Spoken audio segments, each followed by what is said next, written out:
I feel really bad for the president. Sure, he's pretty much destroyed our country. He's looted the treasury, made us world pariahs, and continues to hire idiot hacks to send our judicial system back to the Salem witch trials.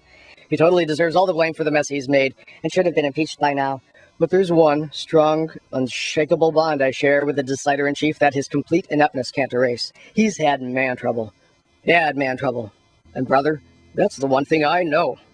Of course, I'm talking about that heartbreaker, James Guckert. That is, Jeff Gannon, the male escort turned reporter, who dropped by the White House like Fonzie dropped by Arnold's Burger Shack. I totally get how Bush fell for him, even before I went to his website, hotmilitarystud.com.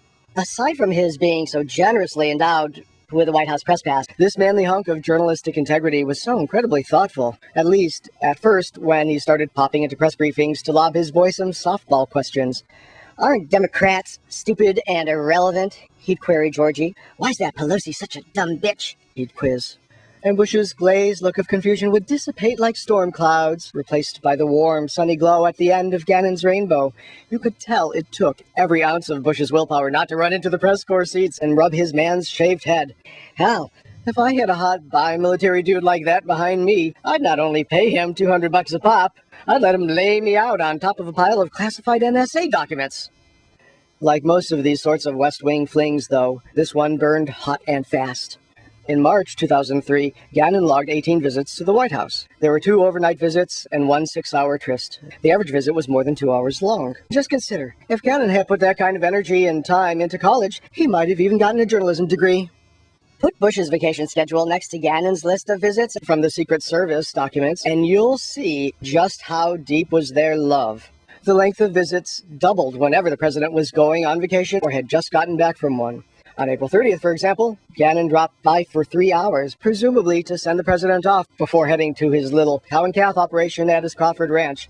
On May 8th, Jeff visited for 6 hours before Bush left for New Mexico. And on May 28th, Jeff stopped by twice before Bush took off for Poland the next day to visit his old roomie and boy pal from their college frat cheerleading days, Victor Ashe, whom Bush plucked for a plum job as ambassador to that nation.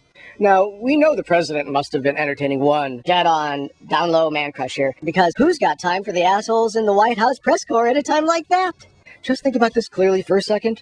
The U.S. president is going on vacation in mere hours. You know what that's like, right? You're running around like a maniac, wondering if you mistakenly packed the 3.05-ounce mini bottle of mouthwash, making sure the stove is off, tossing out your bananas so they won't spoil. Even if you do happen to hang out with male hustlers, you aren't going to stop and chat should one happen to stop by. Somehow, though, Mr. Gannon is always jammed into the schedule. We have only to compare the two men's timelines to see how the bloom faded from the rose. By March 2004, the visits dropped off dramatically. Gannon went to see George just 11 times. There's only one overnighter. Only one visit is over 2 hours, and one is just 6 minutes long. The average visit time is 72.7 minutes. This seems the most concrete evidence of their relationship. I mean, real journalists don't lose interest in the leader of the free world after they get to know him, do they? No, that's what boyfriends do. 6-hour visits turning into 6-minute visits just reeks of a hot and steamy man love gone south.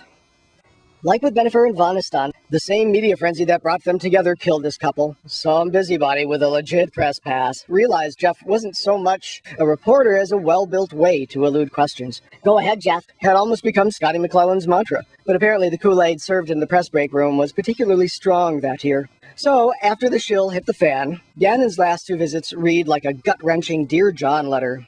There is one last overnighter, February 1st, 2005, before Bush heads off to mid-America. When he returns, there's just one final 3-hour goodbye. And then he doesn't come again. He doesn't write. He doesn't call. Doesn't open the daily emails. To Bulldog, Bitch and Heat 46. Now that the relationship has petered out, Gannon denies everything left and right. Mostly left. He claims he never spent the night, repeating the old, I never even brought my toothbrush excuse. He even claims that when someone neglects to check out of the White House, they're logged out automatically after 12 hours, making it appear as though they've had a lengthy visit when that might not have been the case.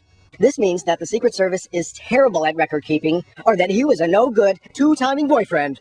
Or, worst case scenario, both. Let's get this straight, so to speak. This is America post 9/11. Americans are body cavity searched trying to check out Kinsey at the neighborhood library. They're wiretapped just for ordering baba ganoush at a Middle Eastern restaurant. Yet, a self-acclaimed aggressive military top, starring on 6 XXX-rated websites, can sashay in and out of the West Wing As if it were happy hour at the old boot camp bar on Castro Street? No way even a federal agency can be this inefficient, and I'm including FEMA in here. But he's broken the president's heart, and for that we should extend our sincerest sympathy. Poor King Georgie's Left in his lonely empty nest on Pennsylvania Avenue. There's no one he can talk to, no one whose shaved head he can rub, no one he can trust. If it's any consolation, Mr. President, I know your pain.